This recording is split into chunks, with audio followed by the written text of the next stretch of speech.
আরজি করের ঘটনার তদন্ত ভার পেয়েছে সিবিআই। রাহুল সিনহা প্রশ্ন তুললেন, 16 দিন পার, কোন পথে সিবিআই তদন্ত?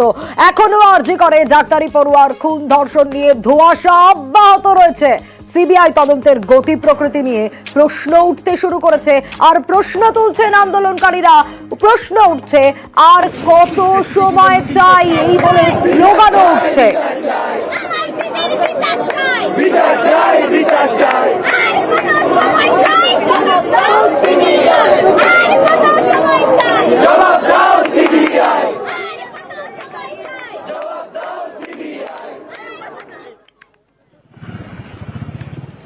গতকালই একই প্রশ্ন তোলেন মমতা বন্দ্যোপাধ্যায়। আমি শুধু বলেছিলাম আজকে সোমবার, আমাকে শনিবার পর্যন্ত টাইম দিন, 5 দিন। মঙ্গলবারের মধ্যে সিবিআই হয়ে গেল। তার মানে ওরা বিচার চায় না, কেসটাকে জলে ফেলে দিল। ওরা পেয়েছে মঙ্গলবার, 16 দিন হয়ে গেল, কোথায় গেল বিচার? আন্দোলনকারীরা প্রশ্ন তুলছেন, স্লোগান তুলছেন, আর কত সময় চাই। গতকালই একই প্রশ্ন তুলেছিলেন মমতা বন্দ্যোপাধ্যায়, আর আজ বিজেপিরই নিশানায় সিবিআই। আরজি কর তদন্তে সিবিআই কে নিশানা রাজ্য বিজেপির প্রাক্তন সভাপতি রাহুল সিনহার। ধর্মতলায় বিজেপির ধর্ণা মঞ্চ থেকেই সিবিআই কে রীতিমতো কটাক্ষ করেছেন তিনি। বলছেন সিবিআই কি নাটক করছে? শোনাবো কি বলেছেন রাহুল সিনহা। এই মঞ্চ থেকে সিবিআই কে বলতে চাই, সিবিআই আপনাদের নাটক বন্ধ করুন। অনেক নাটক হয়েছে, এবার কনক্লুশনে আসুন। এর বাড়ি তার বাড়ি যাওয়া অনেক শেষ হয়েছে, এবার অন্তত ময়দানে আসুন। মানুষ দেখতে চায়, যারা খুন করলো, ধর্ষণ করলো, তাদের প্রত্যেকের সাজা মানুষ দেখতে চায়। রাহুল সিনহার বক্তব্য শোনালাম। আবিরের কাছে যাব, আবির রয়েছেন সরাসরি আমার সঙ্গে। আবির, 16 দিন পার, সিবিআই তদন্ত নিয়ে প্রশ্ন তুলছেন আন্দোলনকারীরা, প্রশ্ন উঠছে রাজনৈতিক মহলেও। অস্বস্তি এড়াতেই কি কেন্দ্রীয় তদন্তকারী সংস্থার সমালোচনা বিজেপি নেতার মুখে?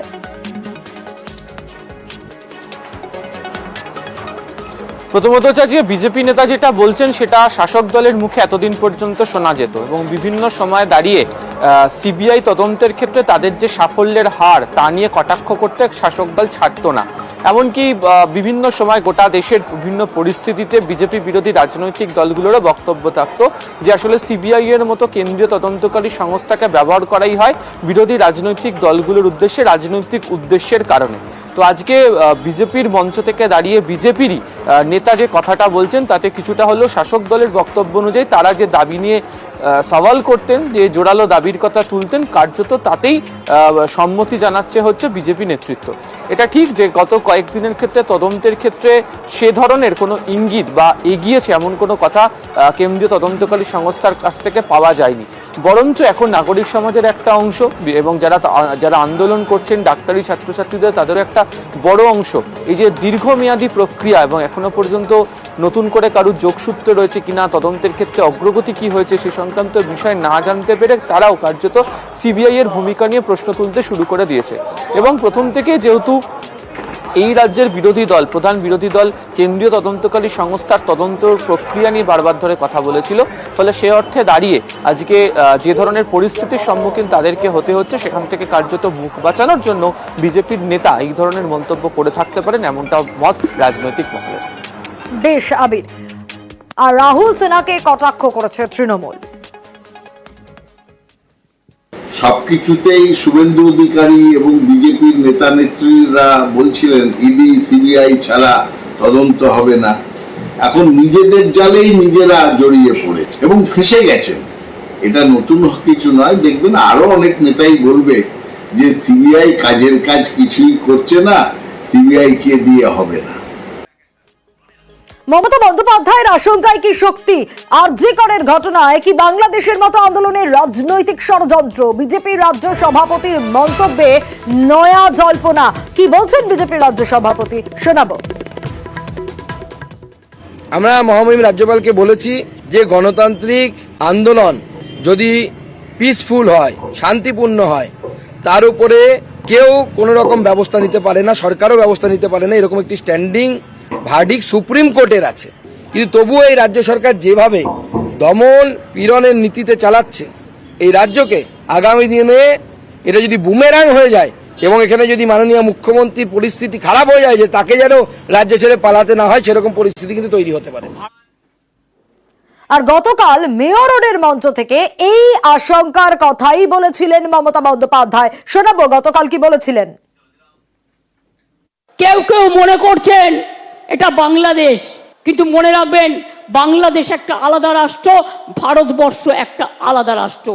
মোদিবাবু আপনার পার্টিকে দিয়ে আগুন লাগাচ্ছেন, বাংলায় যদি আগুন লাগান আসামও থেমে থাকবে না, আর দিল্লিও থেমে থাকবে না। আপনার চেয়ারটা আমরা টলমল করে দেব। চেয়ার দখলের লড়াই, ক্ষমতা থাকলে ভোটে যাও, গুলি নয়, লাশ নয়।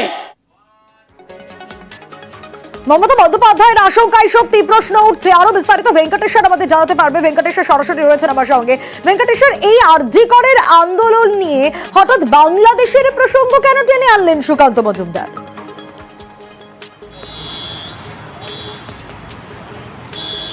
দেখো, রাজ্য বিজেপির সভাপতি সুকান্ত মজুমদারের নেতৃত্বে আজকে বিজেপির এক প্রতিনিধি দল তারা রাজ্যপালের সঙ্গে সাক্ষাৎ করেন এবং রাজ্যপালের সঙ্গে সাক্ষাৎ করে গোটা বিষয়টা রাজ্যপালের সামনে তুলে ধরেন। তারপরেই সুকান্ত মজুমদার তিনি রাজভবনের বাইরে বেরিয়ে এসে সংবাদ মাধ্যমের মুখোমুখি হন এবং সেখানে তিনি বলেন যে রাজ্যে আরজিকর ইস্যুতে যে আন্দোলন তৈরি হয়েছে সেই আন্দোলনে অশান্ত পরিবেশকে রাজ্য সরকার শান্ত করার ব্যাপারে পুরোপুরি ব্যর্থ। আগামী দিনে যদি এ রাজ্যেও প্রশাসনিক প্রধানকে রাজ্য ছেড়ে যেতে হয় সেই সম্ভাবনার প্রসঙ্গও তিনি তুলে ধরলেন। আর এখানেই রাজনৈতিক পর্যবেক্ষকদের একাংশ যেটা জানাচ্ছেন যে শাসক দলের পক্ষ থেকে যে অভিযোগটা বারবারই করা হয়ে থাকে যে এই আন্দোলনে একাধিক আন্দোলনে নবান্ন অভিযান থেকে শুরু করে একাধিক আন্দোলনে বিজেপির ষড়যন্ত্র ছিল, তাহলে কি রাজ্যে এই ধরনের কোনো পরিস্থিতি তৈরি করতে চাইছে গেরুয়া শিবির? সেই প্রশ্নই কিন্তু সামনে আসছে। অর্থাৎ রাজনৈতিক মহলের যেটা বক্তব্য বা সুকান্ত মজুমদার আজকে যে বক্তব্য রেখেছেন সেখানে সরাসরি তিনি বাংলাদেশের প্রসঙ্গ না টানলেও তার বক্তব্যের যে ভাষা তা থেকে কিন্তু বাংলাদেশের প্রসঙ্গকে টেনেই তিনি এই ধরনের বক্তব্য রেখেছেন এবং আগামী দিনে রাজ্যের পরিস্থিতি আরো খারাপ হলে সেক্ষেত্রে রাজ্যের প্রশাসনিক প্রধানকেও যে রাজ্য ছেড়ে যেতে হতে পারে তেমনটাও তিনি মনে করছেন। সব মিলিয়ে সুকান্ত মজুমদারের আজকের বক্তব্য নিয়ে যথেষ্ট জল্পনা তৈরি হয়েছে এবং রাজনৈতিক মহলেও শোরগোল পড়ে গিয়েছে। বেশ, আর এবার মালদার দিকে আমাদের নজর রাখতে হবে, কারণ আরজি করের চেস্ট মেডিসিনের প্রাক্তন প্রধান অরুণাভ দত্ত চৌধুরী, তাকে মালদায় পাঠানো হয়েছিল, কিন্তু মালদায় তিনি যোগ দিতে পারলেন না। মালদা মেডিকেলে কাজে যোগ দিতে পারলেন না অরুণাভ দত্ত চৌধুরী। হাসপাতালে যাওয়ার পরই শুরু হয়ে যায় বিক্ষোভ শুরু করেন জুনিয়র চিকিৎসক এবং পড়ুয়ারা। আর আরজি করের ঘটনার পূর্ণাঙ্গ তদন্ত যতক্ষণ না হচ্ছে ততক্ষণ পর্যন্ত অরুণাভ দত্ত চৌধুরীকে কোনো পদেই পড়ুয়ারা চান না বলে দাবি করেন তারা। আরো বিস্তারিত এই বিষয়ে সেবক আমাদের জানাতে পারবে। সেবক, সেই সময়কার ছবিটা আমরা দর্শকদের দেখাচ্ছিলাম, বিক্ষোভের জেরে তো কাজে যোগ দিতে পারলেন না তিনি, তাহলে কি ফিরে যেতে হলো তাকে? কি জানা যাচ্ছে, পড়ুয়ারাই বা কি বলছেন, এবং তারই পাশাপাশি আগামীকাল তিনি কি আসবেন, কিছু কি আপডেট পাওয়া যাচ্ছে?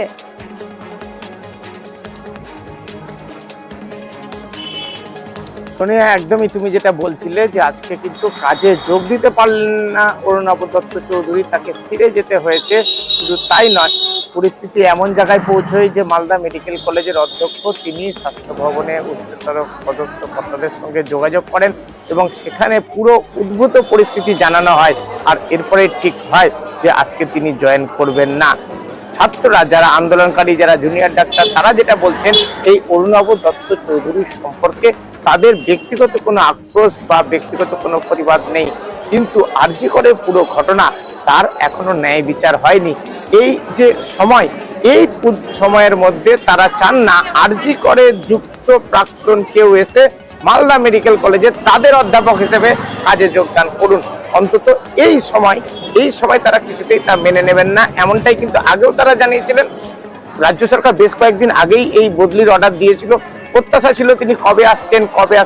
শেষ পর্যন্ত আজকে তিনি যখন আসেন, অধ্যক্ষের ঘরে তিনি যখন জয়েন করার জন্য পৌঁছন, সেই খবর পৌঁছয় এই আন্দোলনকারী জুনিয়র ডাক্তার পড়ুয়াদের বেশ কাছে তারা শিবক, গিয়ে একেবারে বিক্ষোভ দেখান। সেই জায়গা থেকে কি বলছেন প্রিন্সিপাল, কি বলছেন ছাত্ররা মালদা মেডিকেলের, শোনাবো।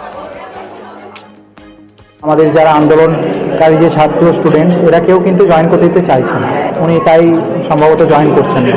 পরিস্থিতিটা তো এখন একটু অন্যরকম। এই পরিস্থিতিতে একজন ওখানের এইচওডি যে ডিপার্টমেন্টের এইচওডি যে কলেজে এরকম ঘটনা ঘটেছে, ওনাকে এখন জয়েন করতে দেওয়াটা আমাদের উচিত বলে মনে হচ্ছে না, তাই আমাদের স্টুডেন্টরা কেউ জয়েন করতে দিচ্ছে না।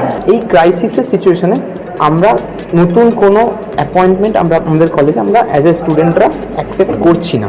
আমাদের স্যারের ওপর পার্সোনাল কোনো গ্রাজ বা পার্সোনাল কোনো প্রবলেম নেই। যতক্ষণ আমরা জাস্টিস পাচ্ছি ততক্ষণ পর্যন্ত আমরা নতুন কোনো এই টাইপের বা আরও কোনো সমস্যা বা আর কিছু হোক সেটা আমরা এখানে অ্যাকসেপ্ট একদমই করতে চাইছি না। ক্রাইসিসের সিচুয়েশনটা উঠে যাক তাড়াতাড়ি, তারপর এই সমস্ত জিনিসপত্র হোক, তার জন্য আমরা ওয়েটে আছি। বাট এই ক্রাইসিস সিচুয়েশন আমরা এই মুহূর্তে অ্যাকসেপ্ট করছি না।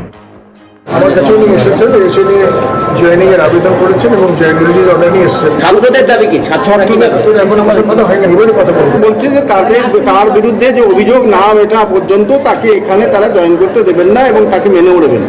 এই ক্ষেত্রে আপনাদের ভূমিকা কি হবে? আমাদের ক্ষেত্রে যদি অফিসিয়াল রুলস মেনে সেটাই আমরা বলবো। ছাত্রদের বক্তব্যকে কি আলাদা করে গুরুত্ব দেবেন আপনারা? অবশ্যই শুনবো, অবশ্যই কথা বলবো। মালদা মেডিকেলের ছবিটা তো দেখলেন, অরুণাভ দত্ত চৌধুরীকে ঘিরে বিক্ষোভ। এবার দেখাবো মেদিনীপুর মেডিকেল, সেখানেও কলেজে প্রিন্সিপাল ঘেরাও, হুমকির অভিযোগে অধ্যক্ষকে ঘেরাও জুনিয়র ডাক্তারদের। কি অভিযোগ জুনিয়র ডাক্তারদের, কি বলছেন তারা, আগে শোনাবো। যখন স্টুডেন্টসরা ক্লাসে থাকে, টিচার্সরা বেরিয়ে যায়, এই ইউনিট আমাদের ক্লাসে এন্টার করে, দরজা বন্ধ করে দেয়। আর এই মুস্তাফিজুর রহমান মালিক এ আসে, এর চেলা চামুন্ডা যারা আছে সবাই ওখানে আসে, আর যা তা ভাবে র্যাগিং নেওয়া হয় আমাদের। ওটা নেশা করে আসে, ওরা গাঁজা খেয়ে আসে, ওরা মদ খেয়ে আসে, ওরা নেশার ওই পরিস্থিতিতে থেকে ওরা ওখান থেকে নিচে থেকে মাইক নিয়ে বলে আইটেম সং চালাচ্ছি, তুই ডান্স কর, এরকম করে মেয়েদেরকে তোলা হয় স্টেজে। আমার জুনিয়র্স আছে যাদেরকে থ্রেট দেওয়া হয়, তুই প্রোটেস্টে এলে তুই টার্গেট হয়ে যাবি। কি সেন্সে টার্গেট হবি সেটা বলা হয় না, সেটা সাপ্লি, ফেল, রেপ, মার্ডার, কি সেন্সে টার্গেট করা হচ্ছে বলা হয় না, বাট বলা হয় প্রিন্সিপালকে ঘেরাও করা হয় মেদিনীপুর মেডিকেলে। ছবিটা তো আপনারা দেখলেন, অভিযোগও শুনলেন। শোভনের কাছে যাব এবার। শোভন, আরজি করের প্রতিবাদে কর্মবিরতির জেরে হুমকি পেতে হচ্ছে, কর্মবিরতি তুলতে চাপ দেওয়া হচ্ছে। শুধু তাই নয়, কলেজে র্যাগিং এর অভিযোগ, সেটাও তো অভিযোগ করছেন ডাক্তারি পড়ুয়ারা।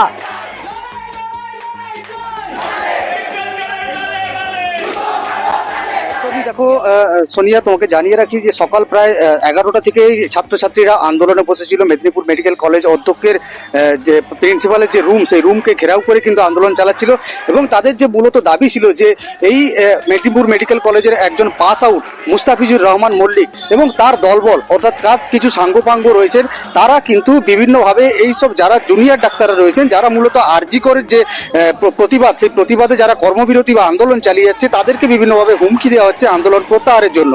এবং সেই অভিযোগের ভিত্তিতেই কিন্তু আজকে প্রিন্সিপালকে ঘেরাও করে যথারীতি বিক্ষোভ দেখানো হয়। এর পাশাপাশি আরো বেশ কিছু অভিযোগ আনা হয় এবং সেই সব অভিযোগের ভিত্তিতে কিন্তু প্রায় 6 থেকে 6.5 ঘন্টা 7 ঘন্টা ধরে প্রিন্সিপালকে ঘেরাও করার পর অবশেষে এই সন্ধ্যে 7টা নাগাদ আন্দোলন প্রত্যাহার করে ছাত্রছাত্রীরা এবং ছাত্রছাত্রীদের এই সব যে অভিযোগ, সেই সব অভিযোগের ভিত্তিতে প্রিন্সিপাল তাদেরকে কথা দেয় এবং একটি তদন্ত কমিটি গঠন করা হবে মেদিনীপুর মেডিকেল কলেজে যারা বিভাগীয় প্রধান রয়েছেন বিভিন্ন বিভাগে। প্রিন্সিপাল কি বলছেন শোনাবো। সেফটি এন্ড সিকিউরিটি কমিটি আমাদের যেটা হয়েছে, তাতে ওরা বলেছে সিকিউরিটি অফিসার কম, সিসিটিভি কম, সেগুলো আমরা রেকটিফাই করছি। সিসিটিভি আরো আনাচ্ছি, হেলথ ডিপার্টমেন্টকে আমরা জানিয়েছি যে আমাদের আরো কোথায় কোথায় সিসিটিভি লাগবে। তারপর আমাদের security officer as well as safety measures from police and constable, সেগুলো স্টেপস নিচ্ছি। From the chair of the principal I am saying যে এখানে examination system, assessment and teaching is done by all senior faculties. আরজি করের ঘটনায় চারিদিক উত্তাল, কিন্তু তারপরেও যৌন নির্যাতনের খবর উঠে আসছে। হ্যাঁ, অভিযোগ উঠে আসছে বাড়িতে আয়াকে আটকে রেখে যৌন নির্যাতন। কিন্তু কার বিরুদ্ধে এই অভিযোগ? এই অভিযোগ পানিহাটিতে বিজেপির বুথ এজেন্টের বিরুদ্ধে। বিজেপি নেতাকে গণপিটুনি এলাকাবাসীর, সেই ছবিটা দেখুন।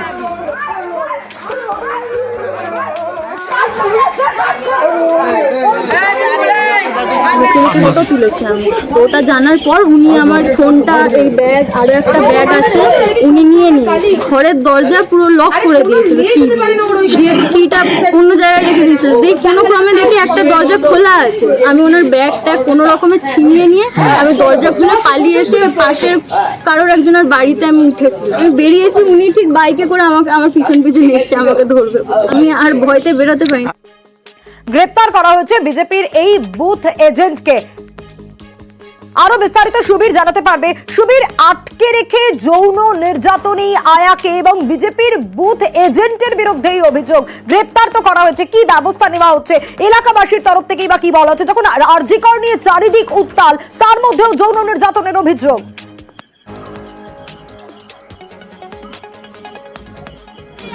দেখো, এই যে নাটাগড় রামকৃষ্ণপল্লী এলাকা, যে এলাকায় এই ঘটনাটি ঘটেছে, বিজেপি নেতার বিরুদ্ধে অভিযোগ উঠেছে যে সে এক মহিলাকে আয়ার কাজ দেওয়ার নাম করে বাড়িতে নিয়ে এসেছিল এবং সেখানে সারা রাত ধরে তার উপর যৌন নির্যাতন করে এবং সেই জায়গা থেকে মহিলা চিৎকার করাতে পাড়ার লোক কিন্তু ছুটে আসে এবং আসার পরে কিন্তু তার কাছ থেকে বিষয়টি শোনে এবং সেই অভিযুক্তকে ধরে ফেলে এবং ধরে গণপিটুনি দেয় এবং তারপরে ঘোলা থানার পুলিশ এসে অভিযুক্তকে কিন্তু গ্রেপ্তার করে কিন্তু ঘোলা থানায় নিয়ে যায় এবং তাকে ব্যারাকপুর আদালতের উদ্দেশ্যে পাঠানো হয় এবং বারাকপুর আদালতের যে বিচারক, তিনি কিন্তু অভিযুক্ত এই যে বিজেপি নেতা স্পন্দন দাস, তাকে কিন্তু 7 দিনের পুলিশি হেফাজতের নির্দেশ দিয়েছে।